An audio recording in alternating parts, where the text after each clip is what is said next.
അതിർത്തികൾ മാത്രമല്ല, middle east രാഷ്ട്രീയത്തിന്റെ ഭൂപടം തന്നെ മാറ്റിമറിച്ചുകൊണ്ട് ഒരു പുതിയ വൻ ശക്തി സഖ്യം പിറവിയെടുക്കുകയാണ്. ആഗോള സൈനിക സമവാക്യങ്ങളപ്പാടെ തിരുത്തിക്കുറിക്കുന്ന ഏറ്റവും വലിയൊരു ജിയോ പൊളിറ്റിക്കൽ വിപ്ലവത്തിനാണ് ലോകം കഴിഞ്ഞ ദിവസങ്ങളിൽ സാക്ഷ്യം വഹിച്ചത്. ഒരു ഇസ്ലാമിക് നേറ്റോ രൂപപ്പെടുന്നു എന്ന വാർത്തകൾ ഇതിനോടകം നമ്മൾ എല്ലാവരും കേട്ടതാണ്. മുസ്ലിം ലോകത്തെ 3 വൻ ശക്തികൾ സൗദി അറേബ്യ, തുർക്കി, പാകിസ്ഥാൻ ഒന്നിച്ചിരുന്ന സൗദിയിലെ വിശുദ്ധ നഗരമായ മെക്കയിൽ വെച്ച് ഒരു ചരിത്രപരമായ പ്രതിരോധ കരാറിൽ ഒപ്പുവച്ചിരിക്കുകയാണ്. പേര് മെക്ക ജോയിന്റ് ഡിഫൻസ് എഗ്രിമെന്റ്. നേറ്റോയുടെ വിഖ്യാതമായ ആർട്ടിക്കിൾ 5 പോലെ ഒരു കടുത്ത ഉപാധിയാണ് ഈ കരാറിലുള്ളത്. ഞങ്ങളിൽ ഏതെങ്കിലും ഒരു രാജ്യത്തിന് നേരെ ആക്രമണം ഉണ്ടായാൽ അത് 3 രാജ്യങ്ങൾക്കും നേരെയുള്ള ആക്രമണമായിട്ട് കണക്കാക്കി ഒന്നിച്ച് തിരിച്ചടിക്കും. എന്താണ് ഈ മെക്ക കരാർ? അമേരിക്കയുടെ പങ്ക് ഇവിടെ അവസാനിക്കുകയാണോ? ഇത് ശരിക്കും ഒരു സുന്നി ബ്ലോക്ക്, ഒരു സുന്നി സഖ്യമാണോ? ഇറാനും ഇസ്രായേലും ഇന്ത്യയും ഇതിനെ എങ്ങനെ കാണുന്നു? പരിശോധിക്കാം. ആദ്യം തന്നെ ഈ കരാറിന്റെ അടിസ്ഥാന വിവരങ്ങളിലേക്ക് വരാം. സൗദി കിരീടാവകാശി മുഹമ്മദ് ബിൻ സൽമാൻ, തുർക്കി president Recep Tayyip Erdogan, Pakistan പ്രധാനമന്ത്രി ഷെഹബാസ് ഷെരീഫ് എന്നിവരാണ് മെക്കയിൽ വെച്ച് ഇതിൽ ഒപ്പുവെച്ചത്. ഒറ്റ നോട്ടത്തിൽ ഇതൊരു സാധാരണ ഡിഫൻസ് കരാറായിട്ട് തോന്നാമെങ്കിലും ഇതിന്റെ വ്യാപ്തി ചെറുതല്ല. ലോകത്തെ ഏത് വൻ ശക്തിയെയും ഭയപ്പെടുത്താൻ പോകുന്ന 3 ഘടകങ്ങളാണ് ഈ 3 രാജ്യങ്ങളും ഒന്നിക്കുമ്പോൾ ഉണ്ടാകുന്നത്. ഒന്ന്, സൗദി അറേബ്യ, അതായത് ലോകത്തിലെ ഏറ്റവും വലിയ എണ്ണ ഉൽപാദകരിൽ ഒന്ന്. അളവറ്റ സാമ്പത്തിക ശേഷി, കൂടെ ഇസ്ലാമിക ലോകത്തിന്റെ ആത്മീയ കേന്ദ്രം.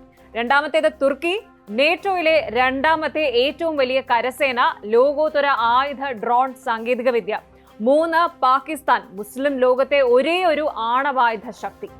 ഈ 3 ഘടകങ്ങൾ, പണം, ആധുനിക സൈന്യവും സാങ്കേതിക വിദ്യയും പിന്നെ അണുബോംബും ഒന്നിക്കുമ്പോൾ ഉയർന്നു വരുന്നത് മിഡിൽ ഈസ്റ്റിലെ ഏറ്റവും ഭീകരമായ ഒരു സൈനിക കൂട്ടുകെട്ടാണ്. പക്ഷെ ഇവിടെ ഉയരുന്ന പ്രധാന ചോദ്യം, എന്തുകൊണ്ട് ഇങ്ങനെ ഒരു സഖ്യം ഇപ്പോൾ രൂപപ്പെട്ടു? ഇതിന് പ്രധാനമായും 3 കാരണങ്ങളുണ്ട്. ഒന്ന്, അമേരിക്കയോടുള്ള വിശ്വാസക്കുറവാണ്. പതിറ്റാണ്ടുകളായിട്ട് ഗൾഫ് രാജ്യങ്ങളുടെ സുരക്ഷ നോക്കിയിരുന്നത് അമേരിക്കയായിരുന്നു. എന്നാൽ ഡൊണാൾഡ് ട്രംപിന്റെ അമേരിക്കൻ ഭരണകൂടം സ്വീകരിക്കുന്ന അമേരിക്ക ഫസ്റ്റ് നയങ്ങളും വിദേശ യുദ്ധങ്ങളിൽ നിന്ന് പിന്മാറാനുള്ള തീരുമാനങ്ങളും ഒക്കെ സൗദിയെയും മറ്റ് ഗൾഫ് രാജ്യങ്ങളെയും ചിന്തിപ്പിച്ചു. സ്വന്തം സുരക്ഷയ്ക്ക് അമേരിക്കയെ മാത്രം വിശ്വസിച്ചാൽ പണി കിട്ടുമെന്ന് അവർ തിരിച്ചറിഞ്ഞു. രണ്ടാമത്തേത് ഇറാന്റെയും ഹൂതികളുടെയും ഭീഷണിയാണ്. സമീപകാലത്ത് ഇറാനുമായിട്ട് ബന്ധപ്പെട്ട സംഘർഷങ്ങളും ഗൾഫ് മേഖലയിലുണ്ടായ ഡ്രോൺ മിസൈൽ ആക്രമണങ്ങളും സൗദിയുടെ അടിസ്ഥാന സൗകര്യങ്ങൾക്ക് വലിയ ഭീഷണിയായിരുന്നു. ഇതിനെ പ്രതിരോധിക്കാൻ ശക്തമായൊരു പ്രാദേശിക സഖ്യം സൗദിക്ക് അത്യാവശ്യമായിരുന്നു. ഇനി 3ാമത്തെ കാരണം എന്ന് പറയുന്നത് ഇസ്രായേലിന്റെ വികാസമാണ്. അതായത് സിറിയൽ അസദ് ഭരണകൂടം തകർന്നതിന് ശേഷം മേഖലയിൽ ഇസ്രായേൽ നടത്തുന്ന സൈനിക ഇടപെടലുകൾ തുർക്കിയെയും മറ്റ് അറബ് രാജ്യങ്ങളെയും വലിയ രീതിയിൽ ആശങ്കപ്പെടുത്തുന്നുണ്ട്. ഈ ഒരു ശക്തി സമവാക്യം തടുക്കാൻ വേണ്ടി എർദോഗാന് ഒരു ഏഷ്യൻ അറബ് സഖ്യം ആവശ്യമായിരുന്നു. ഇനി ഈ കരാറിനെ ചുറ്റിപ്പറ്റിയുള്ള ഏറ്റവും വലിയ വിവാദത്തിലേക്ക് വരുമ്പോൾ, ഇതൊരു സുന്നി ഇസ്ലാമിക് നേറ്റോ ആണ്. അന്താരാഷ്ട്ര വിശകലന വിദഗ്ധരും മാധ്യമങ്ങളും ഇതിനെ സൗദി, പാക്, തുർക്കി സുന്നി ആക്സിസ് എന്നാണ് വിശേഷിപ്പിക്കുന്നത്. കാരണം കരാറിൽ ഒപ്പുവെച്ച 3 രാജ്യങ്ങളും സുന്നി ഭൂരിപക്ഷ രാജ്യങ്ങളാണ്. ഇതോടെ ഷിയ ഭൂരിപക്ഷ രാജ്യമായ ഇറാൻ കടുത്ത അമർഷത്തിലാണ്. തങ്ങളെ ലക്ഷ്യമിട്ടാണ് ഈ ഒരു സഖ്യമെന്നും തങ്ങളുടെ മിസൈലുകളുടെ വ്യാപ്തിയിൽ നിന്ന് ആരും രക്ഷപ്പെടില്ല എന്നും തെഹ്റാനിൽ നിന്നുള്ള നേതാക്കൾ ഇതിനകം തന്നെ മുന്നറിയിപ്പ് നൽകി കഴിഞ്ഞു. എന്നാൽ സൗദി അറേബ്യ ഇതിന് കൃത്യമായ മറുപടി നൽകുന്നുണ്ട്. ഇത് സൗദി നയതന്ത്രജ്ഞൻ പറയുന്നത് ഇതൊരു മതവിഭാഗീയതയുടെയോ അല്ലെങ്കിൽ മതപരമായ കൂട്ടുകെട്ടിന്റെയോ ഭാഗമല്ല, കേവലം ആത്മരക്ഷയ്ക്കുള്ള പ്രതിരോധ സഹകരണം മാത്രമാണ്. ഇത് ആർക്കും എതിരല്ല, മറ്റു രാജ്യങ്ങൾക്കും ഇതിലേക്ക് സ്വാഗതം. ഇനി ഈ ചിത്രത്തിൽ ഈജിപ്തും UAEയും എവിടെ വരും? രസകരമായ കാര്യം, ഈജിപ്തിനെ ഈ ചർച്ചകളിൽ ഉൾപ്പെടുത്തിയിരുന്നെങ്കിലും നിലവിൽ അവർ കരാറിൽ ഒപ്പുവെച്ചിട്ടില്ല. അതുപോലെ UAE ഇറാന്റെ കാര്യത്തിൽ കുറച്ചുകൂടി മയമുള്ള നയതന്ത്രപരമായ സമീപനം സ്വീകരിക്കാനാണ് താല്പര്യപ്പെടുന്നത്. ഇത് വ്യക്തമാക്കുന്നത് മുസ്ലിം ലോകം മുഴുവൻ ഈ സഖ്യത്തിന് പിന്നിൽ ഒറ്റക്കെട്ടല്ല എന്നാണ്.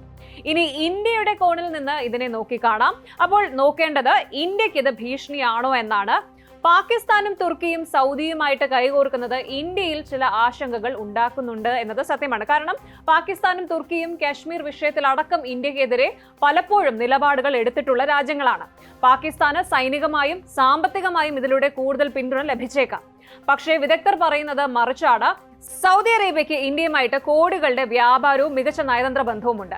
ഇന്ത്യയെ പിണക്കിക്കൊണ്ട് ഉള്ള ഒരു നീക്കത്തിനും സൗദി കൂട്ടുനിൽക്കില്ല. മാത്രമല്ല, ഈ കരാർ പ്രധാനമായും മിഡിൽ ഈസ്റ്റിലെ സുരക്ഷാ ഭീഷണികൾ നേരിടാനാണ്, അല്ലാതെ ഇന്ത്യക്കെതിരെ ഉപയോഗിക്കാനുള്ളതല്ല എന്ന് സൗദി ഉറപ്പ് നൽകുന്നുണ്ട്.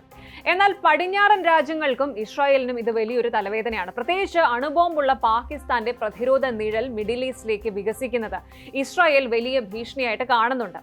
ചുരുക്കി പറഞ്ഞാൽ മെക്ക ജോയിന്റ് ഡിഫൻസ് എഗ്രിമെന്റ് എന്നത് കേവലം ഒരു കടലാസ് കരാറല്ല.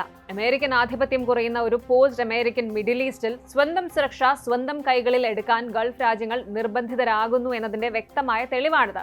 പക്ഷേ ഈ 3 രാജ്യങ്ങൾക്കും വെവ്വേറെ വിദേശ നയങ്ങളും താല്പര്യങ്ങളുമാണുള്ളത്. നേറ്റോയെ പോലെ ഏകീകൃതമായ ഒരു സൈനിക കമാൻഡ് ഇല്ലാതെ എത്രത്തോളം കാലം ഈ സഖ്യത്തിന് മുന്നോട്ട് പോകാനാകുമെന്നത് കണ്ടറിയണം. കൂടുതൽ വാർത്തകൾക്ക് news 18 Keralam YouTube channel subscribe ചെയ്യുക.